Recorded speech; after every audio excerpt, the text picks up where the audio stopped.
భారత రాజ్యాంగము ఇంతకుముందు గత క్లాసులలో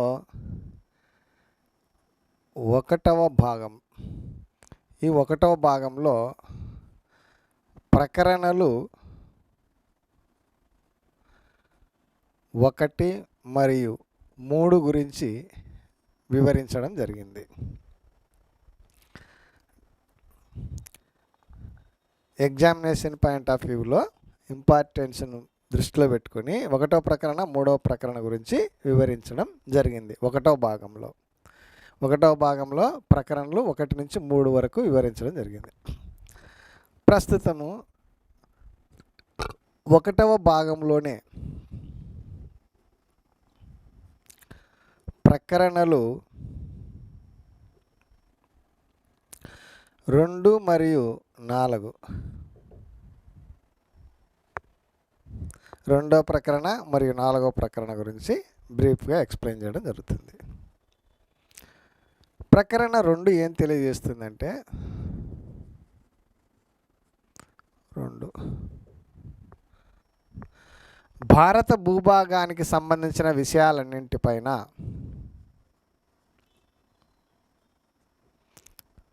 భారత భూభాగానికి సంబంధించిన విషయాలన్నింటిపైన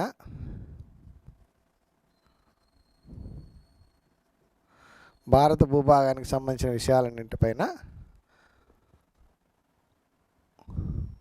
పార్లమెంటుకు నిర్ణయాధికారం ఉంటుంది. పార్లమెంటుది అంతిమ నిర్ణయం భారత భూభాగానికి సంబంధించిన మన దేశ భూభాగానికి సంబంధించిన విషయాలన్నింటిపైన పార్లమెంటుకు నిర్ణయాధికారం ఉంటుంది. పార్లమెంటు 2 రకాల నిర్ణయాలు తీసుకుంటుంది. ఒకటి అంతర్గత నిర్ణయం.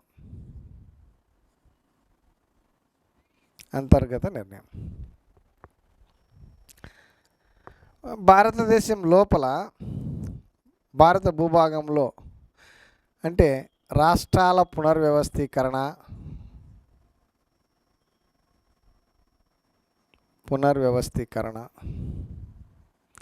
పేర్లు మార్పు, సరిహద్దులు మార్పు, ఈ సరిహద్దుల మార్పు అంశాలపైన పార్లమెంటు తీసుకునే నిర్ణయాలు అంతర్గత నిర్ణయాలు. అంటే దీనికి సాధారణ చట్టం ద్వారానే నిర్ణయం చేయగలుగుతుంది. అంతర్గత నిర్ణయము సాధారణ చట్టం. ఈ సాధారణ చట్టం ద్వారానే ఈ రాష్ట్రాల పునర్వ్యవస్థీకరణ కానీ పేర్ల మార్పు, సరిహద్దుల మార్పు వంటి వీటన్నింటినీ సాధారణ చట్టం ద్వారానే చేయగలుగుతుంది. అందుకే ఇది అంతర్గత నిర్ణయం. రాష్ట్రాల పునర్వ్యవస్థీకరణ అప్పుడు ఉమ్మడి ఆంధ్రప్రదేశ్ నుంచి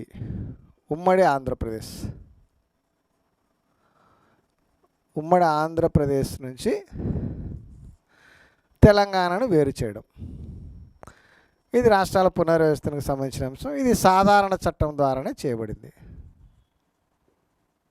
సాధారణ చట్టం ద్వారానే ఉమ్మడి ఆంధ్రప్రదేశ్ నుంచి తెలంగాణను వేరు చేసి తెలంగాణను ప్రత్యేక రాష్ట్రంగా ఏర్పాటు చేయడం జరిగింది. ఇలాంటి నిర్ణయాలను పార్లమెంటు సాధారణ చట్టం ద్వారానే చేయగలుగుతుంది. దీనికి రాజ్యాంగ సవరణ అవసరం లేదు.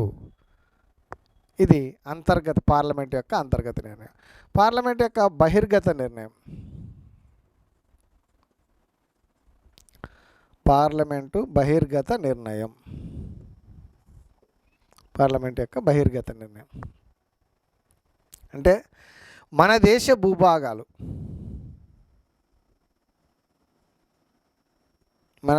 భూభాగాలను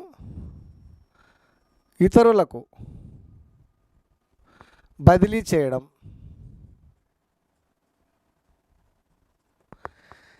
ఇతర దేశాల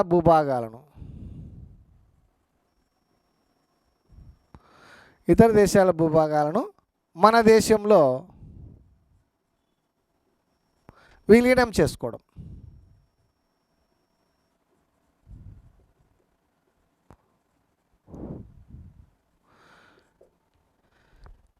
ఈ అంశాలను పార్లమెంట్ అంతిమంగా నిర్ణయం చేస్తుంది. అంటే వీటిని ఏదైనా చేయాలి అంటే రాజ్యాంగ సవరణ అవసరము.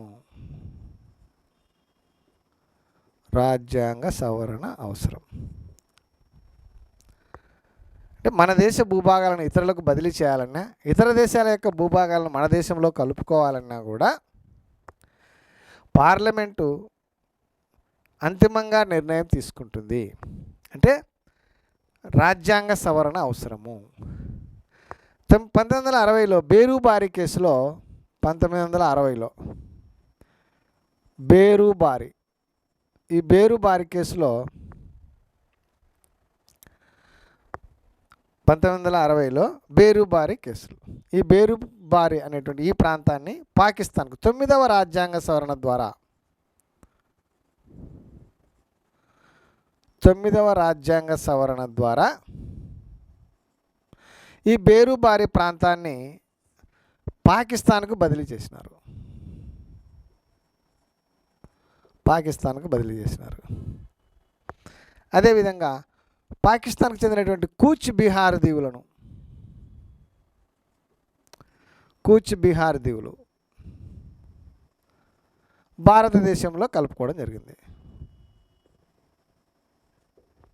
9వ రాజ్యాంగం 1960లో బేరుబారి కేసులో భారతదేశానికి చెందినటువంటి ఈ బేరుబారి ప్రాంతాన్ని పాకిస్తాన్కు బదిలీ చేసినారు. పాకిస్తాన్కు చెందినటువంటి ఈ కూచ్ బిహార్ దీవులను భారతదేశంలో విలీనం చేయడం జరిగింది. కూచ్ బిహార్ దీవులను భారతదేశంలో, దీనికి రాజ్యాంగం ఎన్నో రాజ్యాంగ సవరణ ద్వారా జరిగిందంటే 9వ భాగం.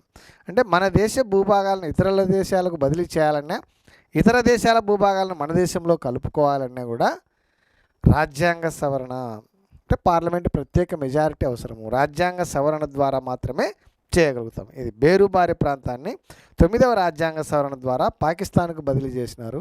కూచ్ బిహార్ దీవులను భారతదేశంలో విలీనం చేసుకోవడం జరిగింది.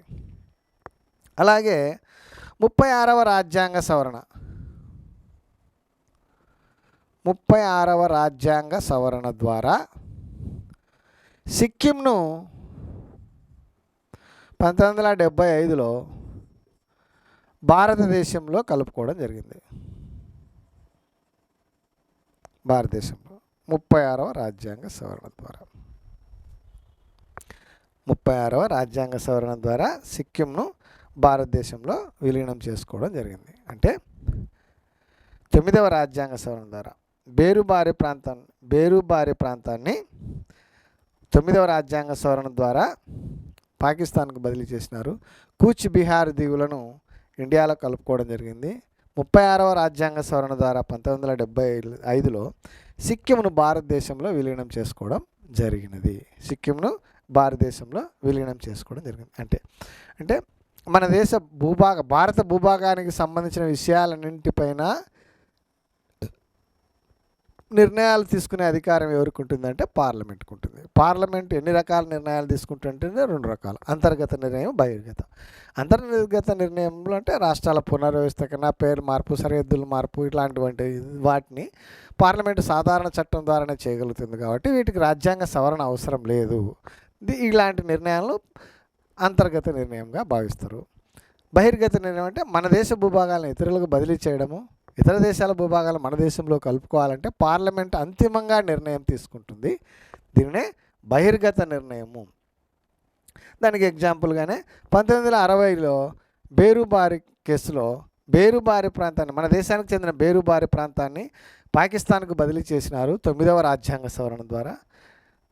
కూచ్ బిహార్ దీవులను భారతదేశంలో విలీనం చేసుకోవడం జరిగింది. 36వ రాజ్యాంగ సవరణ ద్వారా 1975లో సిక్కింను భారతదేశంలో విలీనం చేసుకోవడము జరిగింది. ఇది 2వ ప్రకరణ. అంటే 1వ భాగంలో 2వ ప్రకరణ గురించి ఎక్స్ప్లెయిన్ చేయడం జరిగింది. 1వ భాగంలో ప్రకరణ 4, 4వ ప్రకరణ గురించి ఎక్స్ప్లెయిన్ చేయడం. అంటే రాష్ట్రాల పునర్వ్యవస్థీకరణ జరిగినప్పుడు, రాష్ట్రాల పునర్వ్యవస్థీకరణ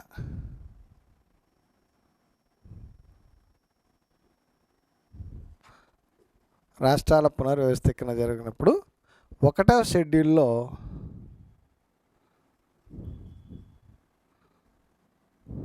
మార్పులు చేయాలి.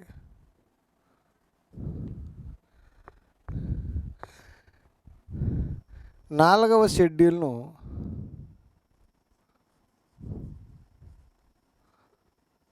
తప్పనిసరిగా సవరించాలి.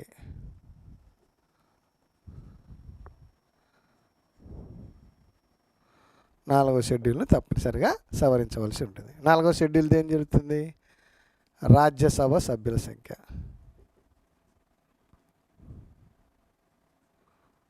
రాజ్యసభ గురించి తెలియజేస్తుంది.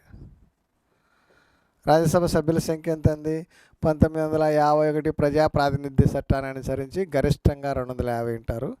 ప్రస్తుతం 245 మంది ఉన్నారు. ఈ 245 మందిలో 12 మందిని రాష్ట్రపతి నామినేట్ చేస్తాడు.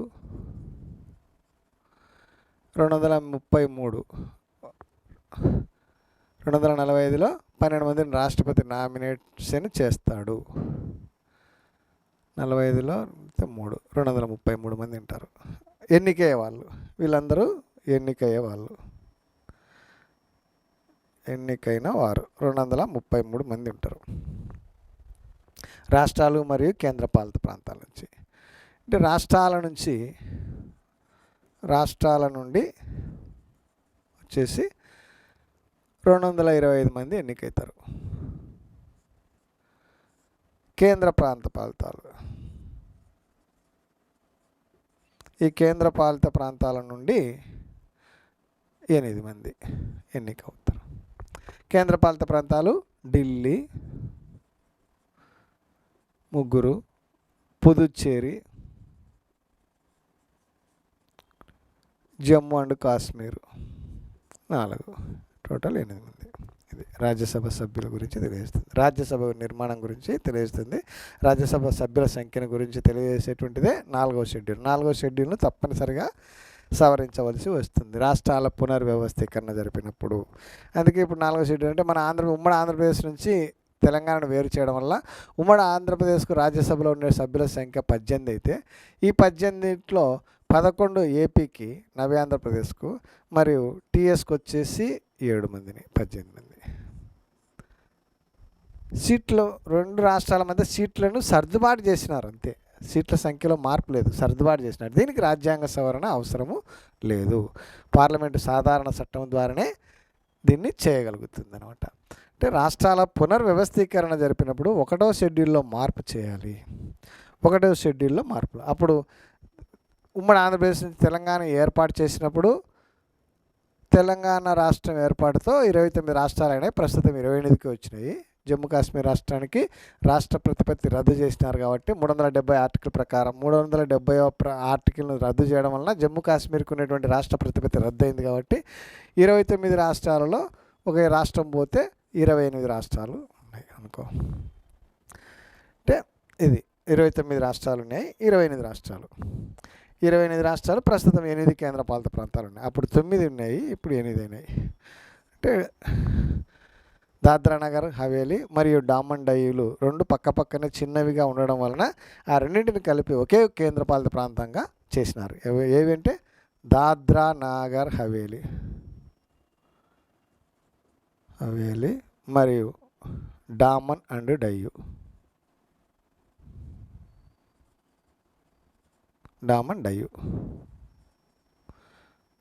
ఈ రెండింటిని కలిపి ఒకే కేంద్రపాలిత ప్రాంతంగా చేయడం జరిగింది. కాబట్టి ప్రస్తుతం కేంద్రపాలిత ప్రాంతాల సంఖ్య 8 ఉంటుంది, రాష్ట్రాల సంఖ్య 28. 28 రాష్ట్రాలు, 8 కేంద్రపాలిత ప్రాంతాలు ఉంటాయి. 4వ షెడ్యూల్ను తప్పనిసరిగా సవరించాలి. రాజ్యసభ సభ్యుల సంఖ్య.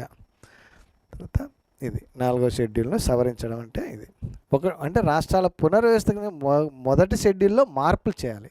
మార్పులు ఏం జరిగినాయి? ఇప్పుడు మన ఉమ్మడి ఆంధ్రప్రదేశ్ నుంచి ఏపీ తెలంగాణ మార్పు చేయడం వల్ల అప్పుడు 29 రాష్ట్రాలు ఏర్పడాయి.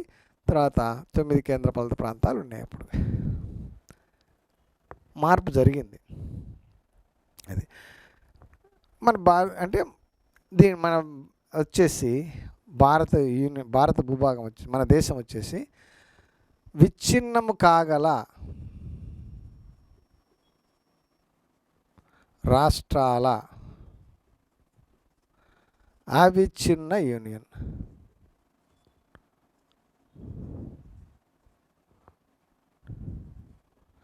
భారతదేశము విచ్ఛిన్నం కాగల రాష్ట్రాల అవిచ్ఛిన్న యూనియన్. విచ్ఛిన్నం కాగల రాష్ట్రాలు. భారతదేశంలో రాష్ట్రాలను ఎన్ని రాష్ట్రాలుగానైనా విభజించవచ్చును. అయితే ఏ రాష్ట్రానికి లేదా ఏ భూభాగానికి కూడా దేశం నుండి విడిపోయే అధికారం లేదు. ఇన్డిస్ట్రక్టిబుల్ యూనియన్ ఆఫ్ డిస్ట్రక్టిబుల్ స్టేట్స్. రాష్ట్రాలను ఎన్నిగానైనా విభజించవచ్చును. అప్పుడు 28 రాష్ట్రాలు ఉన్నాయి. తెలంగాణను వేరు చేయడం వల్ల 29 రాష్ట్రాలు అయినాయి. ఎన్ని రాష్ట్రాలుగానైనా విభజించవచ్చును. కానీ ఏ రాష్ట్రానికి లేదా ఏ భూభాగానికి కూడా మన దేశం నుంచి విడిపోయేటువంటి అధికారము, బయటికి పోయేటువంటి అధికారం లేదు. అందుకే అవిచ్ఛిన్న union. Indestructible union. Destructible states of indestructible union. Destructible states of indestructible union. ఎందుకంటే మన దేశము సమాఖ్య తరహా ప్రభుత్వ విధానాన్ని అనుసరిస్తుంది. సమాఖ్య తరహా ప్రభుత్వం, సమాఖ్య తరహా ప్రభుత్వ విధానాన్ని అనుసరిస్తుంది. సమాఖ్య అనేటువంటి పదం ఎక్కడా లేదు. సమాఖ్య తరహా ప్రభుత్వ విధానం అంటే కేవలం పరిపాలనా సౌలభ్యం కోసం మాత్రమే. పరిపాలనా సౌలభ్యం. ఈ పరిపాలనా సౌలభ్యం కోసం మాత్రమే కేంద్ర రాష్ట్రాల మధ్య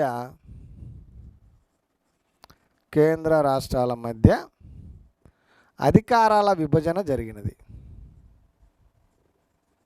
కేంద్ర రాష్ట్రాల మధ్య అధికారాల విభజన జరిగింది. కేంద్ర రాష్ట్రాల మధ్య అధికారాల విభజన ఎందుకు జరిగిందంటే కేవలం పరిపాలనా సౌలభ్యం కోసం మాత్రమే. కేంద్ర జాబితా, రాష్ట్ర జాబితా, ఉమ్మడి జాబితా, ఈ 3 జాబితాలలో లేనటువంటి అంశాలను, మిగిలిపోయిన అంశాలను, మరి నూతనంగా చేర్చబడేటువంటి అంశాలను అవశిష్ట అంశాలు అంటారు. ఈ అవశిష్ట అంశాలను పైన శాసనాలు చేసే అధికారం కేంద్ర ప్రభుత్వానికి ఉంటుంది. ఒక అంశం అవశిష్ట అధికారమా కాదా అని తెలియజేసేటువంటిది ఎవరంటే సుప్రీంకోర్టు. ఈ అవశిష్ట అంశాలు అనేటువంటి అంశాన్ని, అవశిష్ట అధికారాలు అనేటువంటి అంశాలని మనము కెనడా రాజ్యాంగం నుంచి గ్రహించడం జరిగినది. ఓకే, ఇది 1వ ప్రకరణ, 3వ ప్రకరణ ఇంతకుముందు క్లాస్లో. ఇప్పుడు 2వ ప్రకరణ మరియు 4వ ప్రకరణ గురించి ఎక్స్ప్లెయిన్ జరిగింది. మొత్తం వచ్చేసి ఎన్ని భాగాలు ఉన్నాయి? 25 భాగాలు ప్రస్తుతం. ఆ 25వ భాగాలలో 1వ భాగం గురించి, 1వ భాగంలో 1 నుంచి 4 ప్రకరణలు ఉంటాయి. వాటిని గురించి ఎక్స్ప్లెయిన్ చేయడం జరిగింది. 2వ భాగం. 2వ భాగం దేని గురించి తెలియజేస్తుందంటే పౌరసత్వం గురించి తెలియజేస్తుంది. ఈ 2వ భాగము వచ్చేసి ప్రకరణలు 5 నుండి 11 వరకు ఉండేటువంటి ప్రకరణల్లో 2వ భాగం గురించి వివరించడం జరిగింది. 2వ భాగం దేని గురించి తెలియజేస్తుందంటే పౌరసత్వం గురించి తెలియజేస్తుంది. పౌరసత్వం, మన దేశం అనుసరిస్తున్నటువంటి పౌరసత్వం ఎలాంటి పౌరసత్వం అంటే ఏక పౌరసత్వం.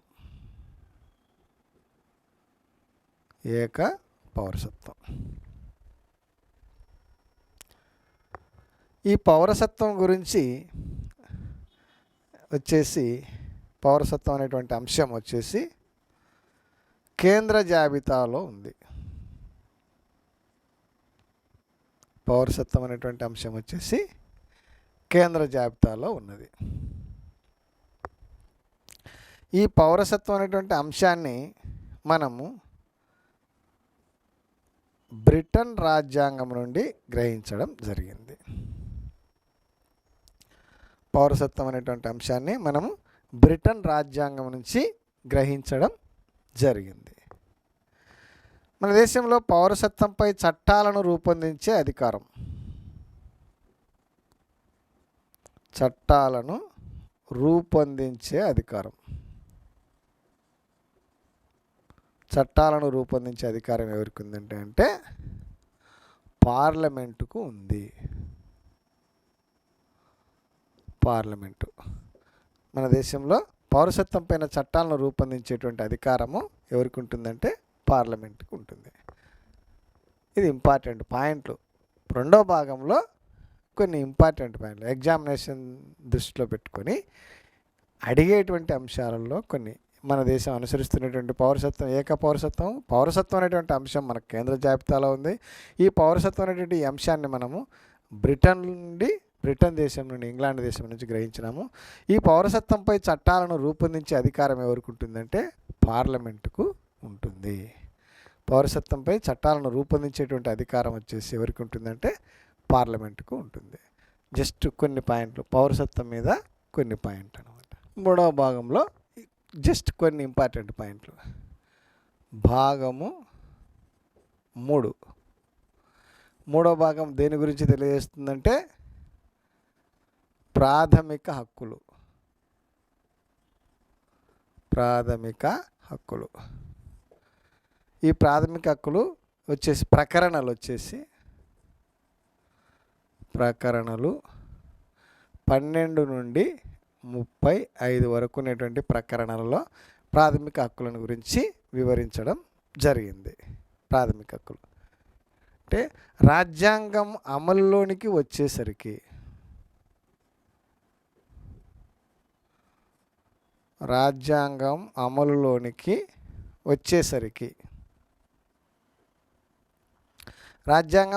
వచ్చేసరికి 7 రకాల ప్రాథమిక హక్కులు గలవు. ప్రాథమిక హక్కులు కలవు.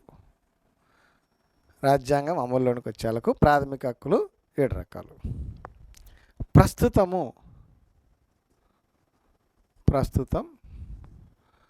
6 ప్రాథమిక హక్కులు గలవు. 6 రకాల ప్రాథమిక హక్కులు గలవు. రాజ్యాంగం అమల్లోనికి వచ్చేసరికి అంటే 1950 జనవరి 26 నాటికి వచ్చేసి 7 ప్రాథమిక హక్కులు. 7 ప్రస్తుతం వచ్చేసి 6 ప్రాథమిక హక్కులు కలవు. అంటే 1978 సంవత్సరంలో జనతా ప్రభుత్వం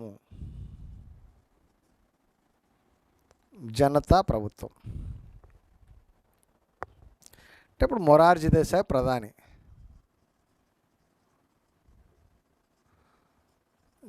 మొరార్జీ దేశాయ్ ప్రధాని. జనతా ప్రభుత్వం ఏం చేసిందంటే ఆస్తి హక్కును అంటే ఆస్తిని సంపాదించడం, అనుభవించడం, అన్యాక్రాంతం చేయడం. ఆస్తిని సంపాదించడం, అనుభవించడం,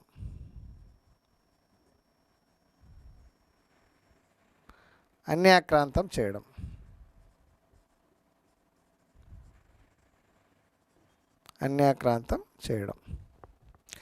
ఆస్తిని సంపాదించడం, అనుభవించడం, అన్యాక్రాంతం చేయడం అనేటువంటి ఈ ఆస్తి హక్కును ప్రాథమిక హక్కుల జాబితా నుండి తొలగించడం జరిగినది. ఆస్తి హక్కును 1978లో జనతా ప్రభుత్వము 44వ రాజ్యాంగ సవరణ ద్వారా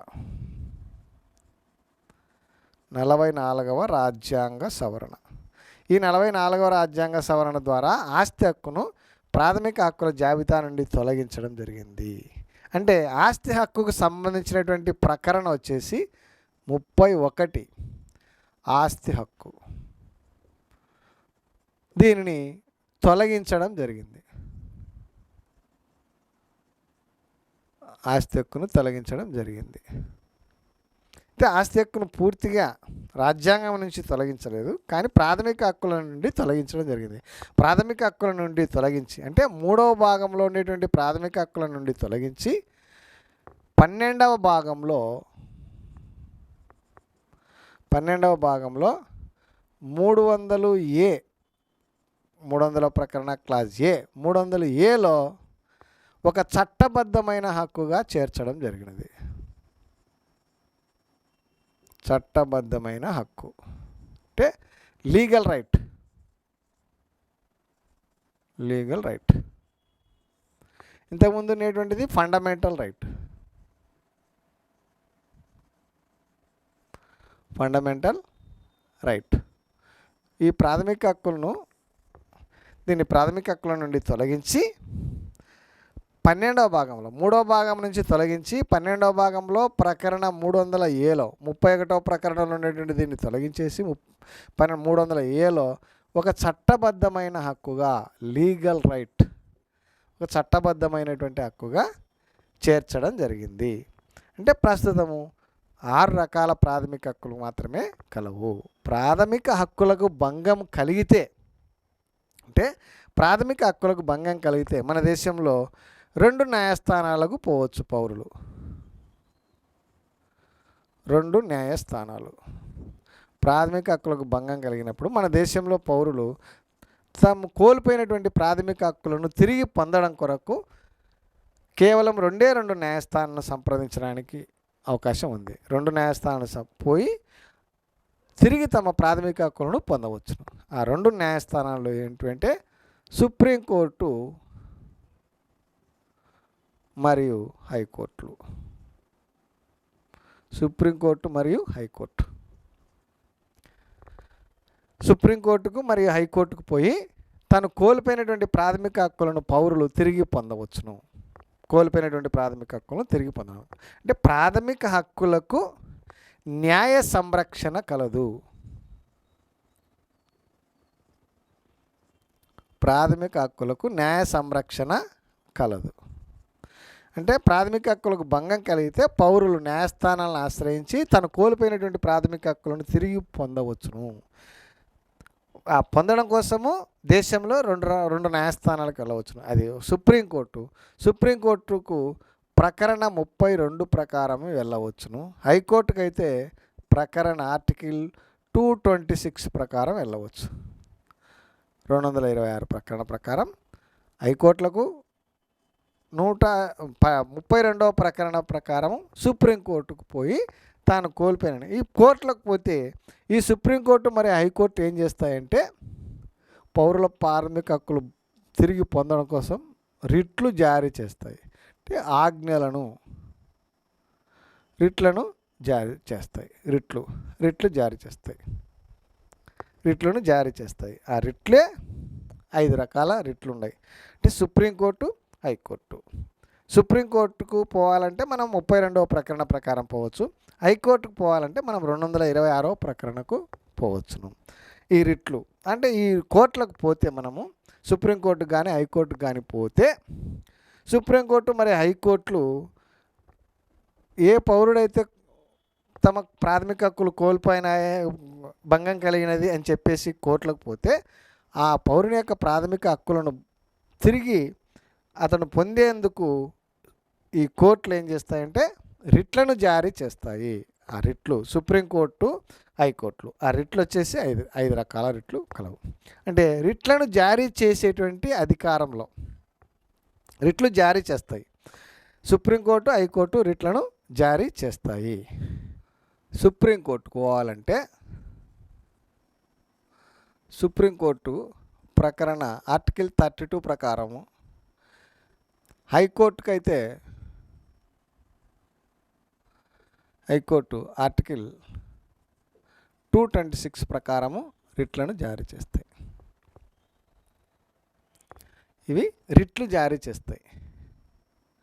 సుప్రీంకోర్టు మరియు హైకోర్టులు రిట్లు జారీ చేస్తాయి. అయితే రిట్లు జారీ చేసే విషయంలో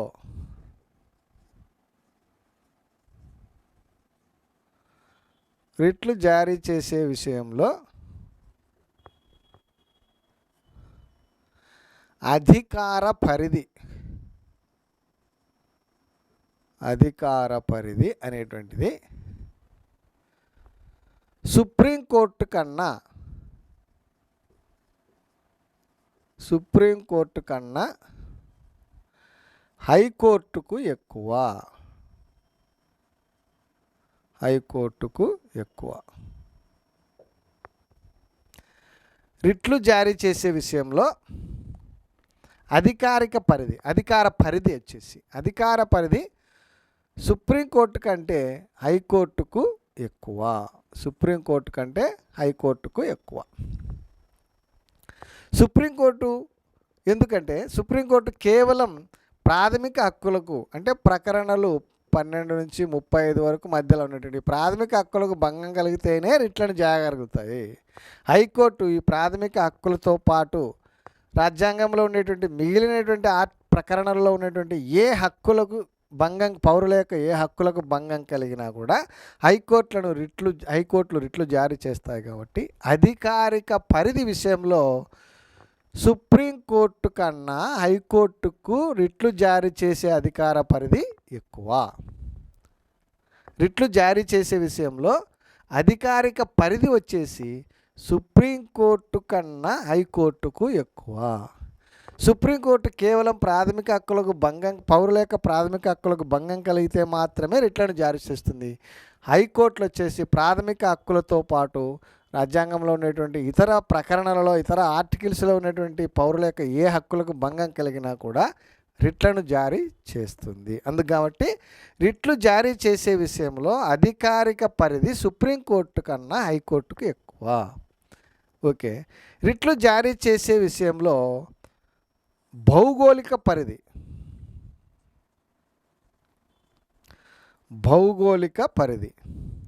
రిట్లు జారీ చేసే విషయంలో భౌగోళిక పరిధి వచ్చేసి సుప్రీంకోర్టుకు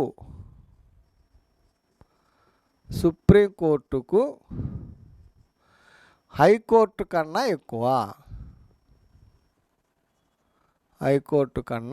ఎక్కువ.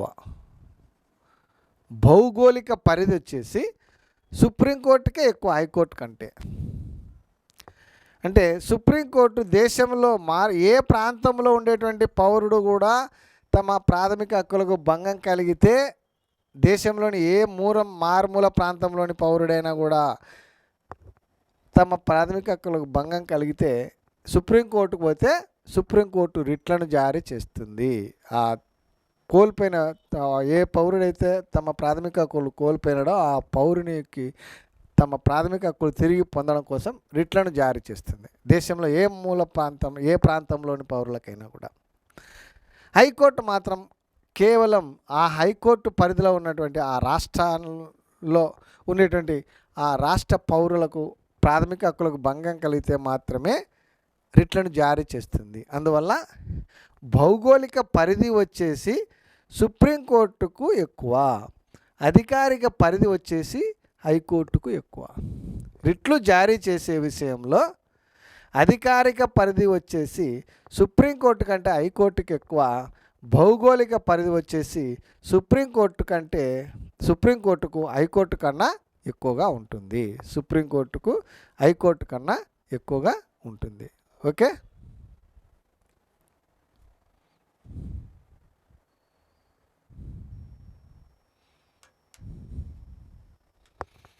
రిట్లు ఎన్ని రకాలని చెప్పుకున్నాం? ఎన్ని రకాల రిట్లను జారీ చేస్తాయంటే 5 రకాలు. 5 రకాల రిట్లను జారీ చేస్తాయి. అవి ఏంటంటే హెబియస్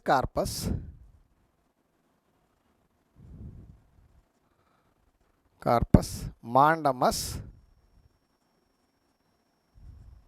ప్రొహిబిషన్, సెర్షియోరారీ,